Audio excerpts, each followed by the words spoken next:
Session de l'Assemblée consulaire de la Chambre des mines du Mali, les acteurs du secteur minier sont engagés à faire du Mali le pionnier de l'activité minière en Afrique à travers des actions et réformes courageuses. Jules Sambou Sissoko.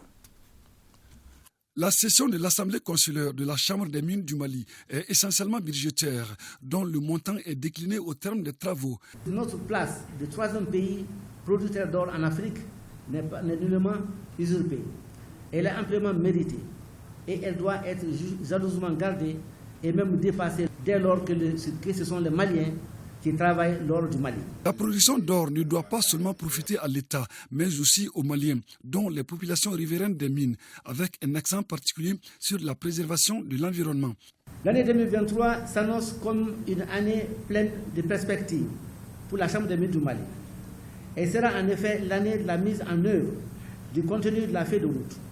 Ce document, qui est devenu notre bréviaire, touche à tous les aspects de l'organisation, de l'encadrement, de l'équipement et du développement du sous-secteur de l'orpaillage du Mali.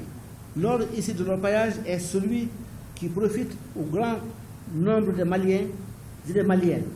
Aussi, nous travaillons à augmenter la production et la productivité de l'orpaillage.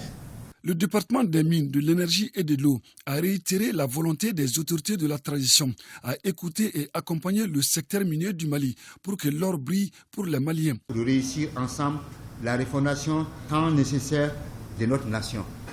Son Excellence Assimi Goïta, le président de la transition, a été très clair à nous instruire que tout ce que nous faisons doit aller dans le sens de l'amélioration du bien-être des Maliens.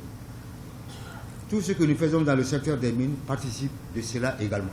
Les acteurs du secteur minier vont également passer en revue les activités menées en 2021 et dégager les grandes perspectives pour l'année 2022.